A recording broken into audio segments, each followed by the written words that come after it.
What's up guys, I'm Nathan, and in this video what I'm gonna be doing is giving all of you guys a brief description of every single character, at least every new character that was released this update, including of course the 4-star. So I will be putting the timestamps to all of them in the comment section, so you can skip to whichever character you want to see and you can decide based on what I'm saying if you are willing to use up your gems on it or not.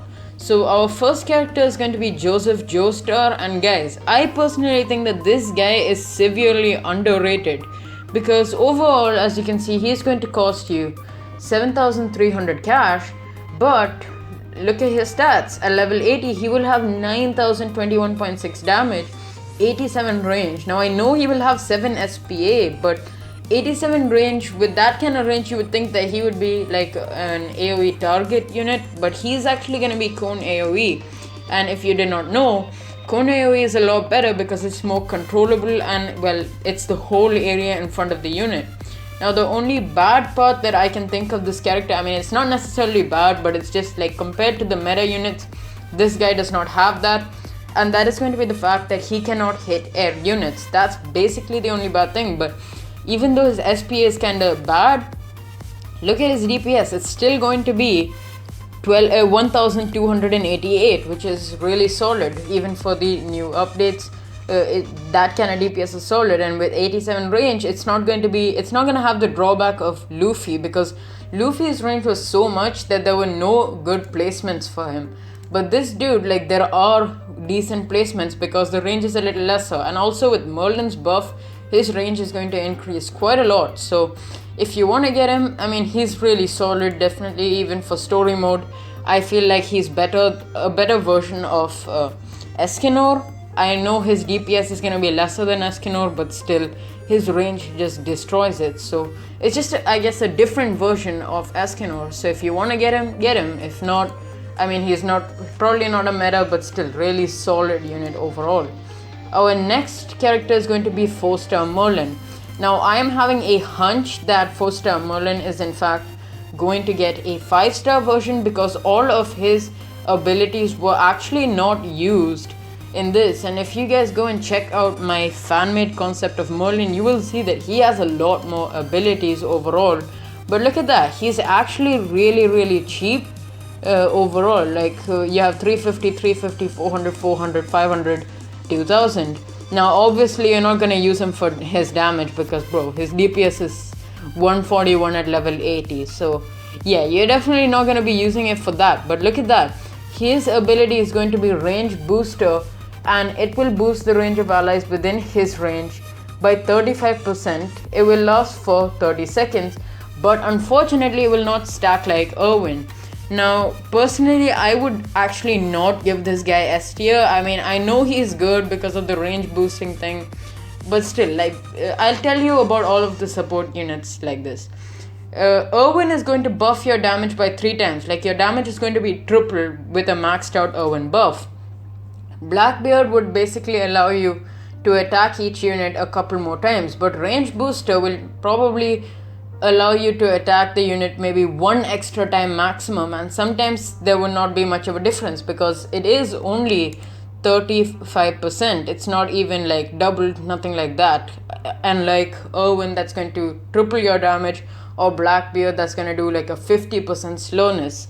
So overall he will be slightly worse, but if you are a new player, this dude is probably going to be like the best 4-star unit in the game right now. And I mean, it is pretty solid to use. You can also keep doing it for an infinite amount of time because, well, you can place all of your Merlins down and just keep doing it. But moving on to the next character, that is going to be Silva Zoldyk.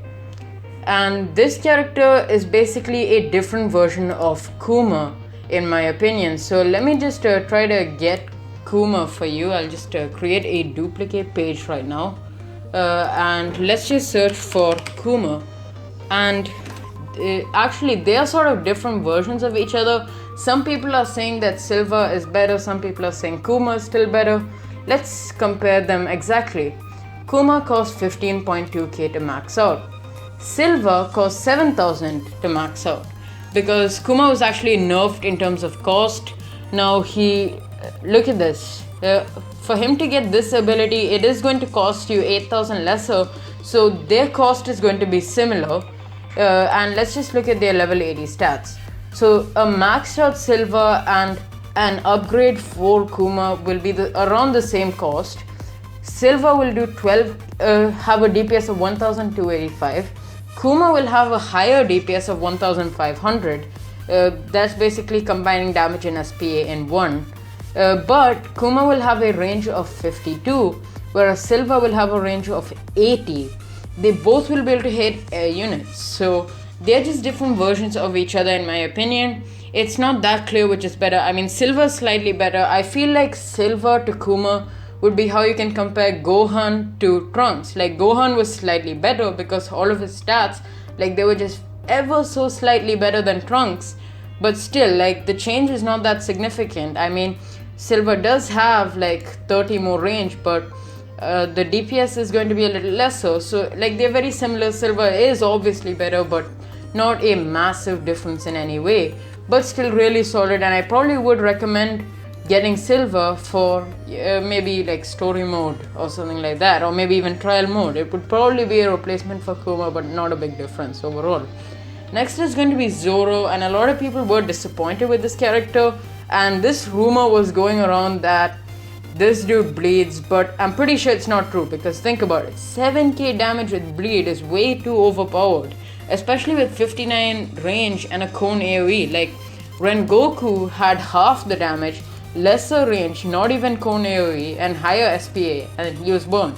So, and he's a 6-star, so I feel like the reason they did not make Zoro that OP is because they were scared that they might get some hit back from the people thinking, because probably the people would think that, I guess, they were sort of biased in favor of One Piece, so they did not want to make another too OP One Piece character. Now, he is the solid unit, but he's basically a different version of like Gohan or Trunks, because similar range 59, similar SPA 5, similar damage 7k. Trunks is like a little more than 6,000 and Gohan is 7k, so it's like slightly better than those. Even the cost is similar, 7,050.